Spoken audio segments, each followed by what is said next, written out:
When it comes to winter preparedness, most videos tend to focus on lists of things that we should all do to stay safe during cold weather blackouts, blizzards, and ice storms. But many times knowing what not to do is just as important.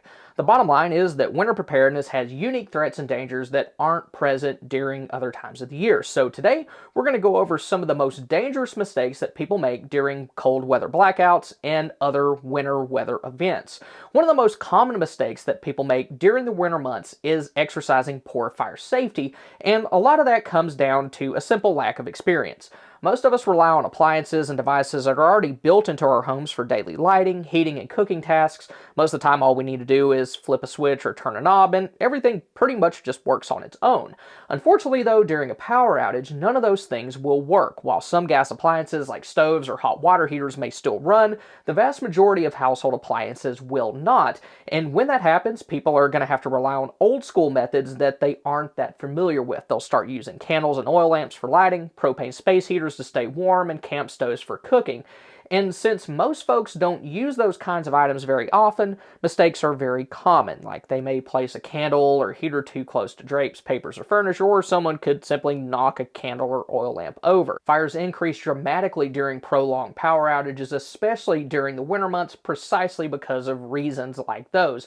But there are things that we can do to reduce the chances of those kinds of accidents. First, use LED lighting if at all possible. While candles and oil lamps can be useful since they generate small amounts of heat, LED lighting is much brighter and safer. Then if you're using flame-based lighting methods, keep them far away from flammable materials like fabric and paper. Also use short, fat candles in jars that aren't as likely to get knocked over, and place them in the middle of a clean cookie sheet far away from the edge of whatever table or desk that they're sitting on. I prefer to use candle lanterns or hurricane lanterns since their flames are fully enclosed. Then for heaters, keep them away from flammable materials as well, and be sure that they're not set up somewhere with a lot of foot traffic just to reduce the chances of somebody bumping into them.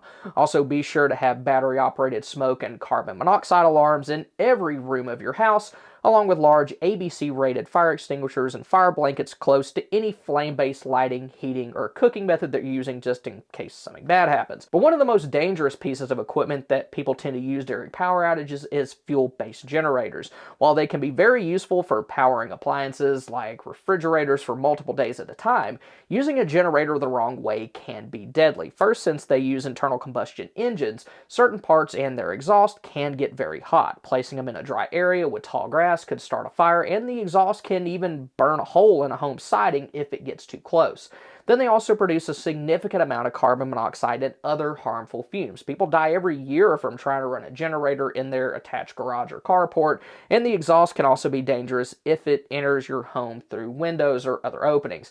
I mentioned a second ago that a generator's exhaust can burn a hole in siding, and that actually happened a couple years ago near where I live, and after it happened, exhaust entered that home afterwards and killed the people inside. So be sure that your generator isn't set up anywhere near anything flammable, whether it's natural or man-made, and keep your generator at least 25 feet away from your home while it's in use. Also try to set it up so that the wind carries exhaust away from your house, and keep windows, doors, and any other openings near the generator closed. And while I do rely on a fuel-based generator as part of my backup energy plan, I prefer to use solar or battery-based power sources as much as possible. They're safer, easier to use, and they can be used around the house for more than just power outages.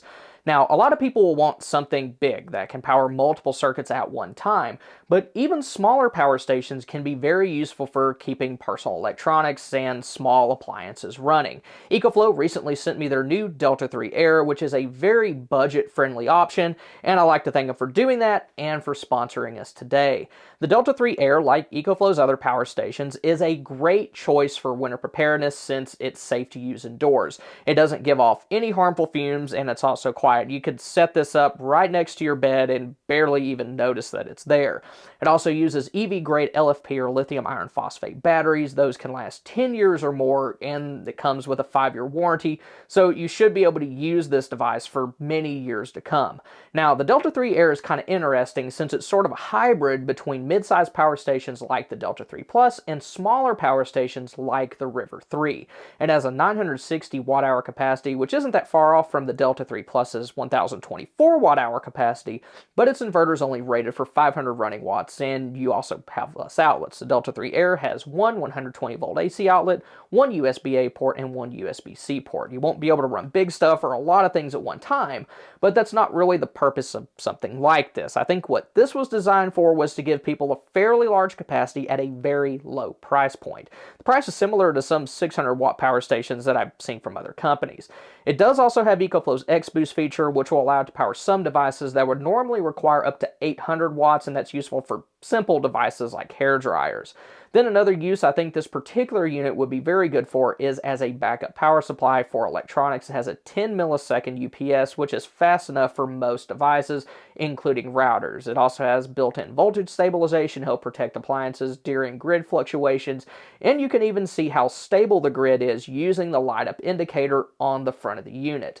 The Delta 3 Air can be recharged in around 2 hours from a standard wall outlet or generator, and it can also handle up to 500 watts of solar input, and it's very small. It can fit in pretty much any corner or closet of your home, and at 22 pounds, it's easy to move around. You can take it wherever you need it. So if you're looking for a budget-friendly power station that can power a couple of smaller items for an extended period of time, or you're wanting an uninterruptible power supply for something like your router or security system, then the Delta 3 Air could be a very good option, and now's a really good time to pick one up. Right now, EcoFlow is running a Power Every Holiday Moment sale where you can get up to 68% off, and if you use my discount codes, you can get an additional 5% off your purchase, and you can see details for all of that in the description and pinned comment down below. But with the 30% residential solar tax credit possibly ending this December, now's a good time to go ahead and get what you need if you've been on the fence for a while. And EcoFlow is also doing a 30-day price match guarantee, so if they end up running a better sale right after you buy yours, then you can get that lower price. Unfortunately, though, generators aren't the only things that can produce carbon monoxide and other harmful fumes. Anything that uses an open flame can be dangerous if not used properly. That includes candles, oil lamps, heaters, and off-grid cooking methods. All those have to have plenty of ventilation while you're using them. As a general rule, the smaller the area that they're being used in and the bigger the flame, the more danger that there is. Then also have battery-operated carbon monoxide alarms nearby and test them the same way that you do your smoke alarms. Those are kind of easy to forget about, so it's a good idea to check them out at the same time that you do things like check your smoke alarms, change air filters, or any other regular household maintenance that you do. Also avoid allowing things to burn while not in use, like if you leave a room, extinguish or turn off anything that you were using. But then there are some items that you should never try to use indoors. One big mistake that people make is bringing grills or camp stoves inside. They'll do that if there's a lot of heavy snow or if temperatures get really low, but those were never meant to be used in that way. The only portable stoves I would personally use indoors are butane stoves and alcohol stoves. Reason for that is those burn cleaner than most propane stoves, but even with that, you have to be smart with how you do it, like have plenty of ventilation, like crack a window, and keep a carbon monoxide detector nearby while they're in use. Another dangerous thing some folks try to do is use their stove and oven as a makeshift heater. Those were never designed to be used in that way, and running them nonstop can get pretty dangerous. It can cause carbon monoxide to build up inside of your home, and it can also be a pretty big fire hazard too. All it would take is someone knocking over a box or a roll of paper towels or even setting a pot holder on a burner, and you could have serious problems on your hands. Then if people get really desperate, they may even try to build a fire inside their home, and I don't mean in a fireplace. During really bad storms, there have been people who've tried to build fires in the middle of their stinking living room. Don't do that. There's nowhere for all that smoke to go, and the fire could obviously spread pretty easily. But even if you have a fireplace, it still has to be used properly. Have it inspected each year and keep it clean. Then if it's a gas fireplace, use gas, and if it's a wood fireplace, only use actual firewood. Burning other things like furniture, trash, or treated lumber can all release various harmful things that you definitely don't want to breathe in. Then people also make a lot of mistakes when it comes to traveling, and that can include short local trips in your car or even longer trips across the country. Most of these come down to one of two things, either not being aware of how bad things are going to get or a total overestimation of one's ability to handle a particular situation. First, if you know that a bad storm is about to hit, stay at home if at all possible, especially if your area and the drivers in it aren't equipped to handle those kinds of conditions, like what may shut down roads and cause pileups develops in Texas is very different from what could do so in Montana. Some areas don't have the equipment to handle even relatively small amounts of snow and ice, and even if you know how to drive in those conditions, it's not going to do you much good if everybody else around you doesn't. Like, you could get stuck in traffic and end up on the receiving end of someone who can't wrap their little brain around the idea of drive slow and give yourself plenty of room to stop, and during a traffic jam, you're not going to have anywhere to go. But whether you plan to get out into a storm or not, it's always a good idea to keep certain pieces of gear in your vehicle. I did a video over how to put together a vehicle survival kit a while back, and I'll be sure to link to it at the end of this one. With that, you want to have some basic survival essentials in there year-round, along with some seasonal items that you can swap out between the cold and warm months. Things like jackets, gloves, and blankets. Then if you're traveling, keep an eye on conditions at your destination and also back home. I was at a conference at the beginning of this year, and I ended up coming home from it a day early because of a snowstorm that was expected to hit Dallas. I knew that if it did hit, there were going to be a ton of delays, and then I'd have to drive back home in it. I live around 2 hours away from the airport, so that really wasn't something that I wanted to do. Also, didn't want to have to pay for an extra night or two where I was staying, so I just bit the bullet, missed the fancy buffet I looked forward to all year long, and came home. But it was okay because that storm did hit and it caused a lot of problems. While everything was going crazy there, I was at home, nice and warm, not having to deal with delays or idiots sliding all over the freeway. Then another mistake people make during winter storms is exposing themselves to the elements. And the main way that they do this is by not wearing the proper clothes. Maybe they don't have waterproof insulated boots or other things like hats and gloves.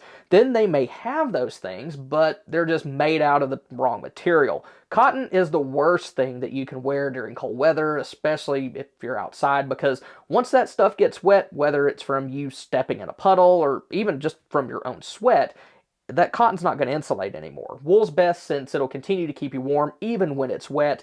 Then people also spend way more time outside than they need to. This usually happens when they're trying to shovel snow or do other work around the house. It's really easy to get tunnel vision while you're doing those kinds of chores and not realize how cold you're getting and how long you've been outside. So if you have to do that kind of stuff, be sure to wear the right kind of clothes and also set a timer to help you keep up with how long that you've been out in the elements. Now, if you want to see everything that went wrong during the 2021 Texas ice storm and what I learned from actually living through it, then go ahead and click here. Or if you want to see the vehicle survival kit that I put together a while back, then click here. Once again, I'd like to thank EcoFlow for sponsoring us today. Thank y'all for stopping by. Y'all have a good one.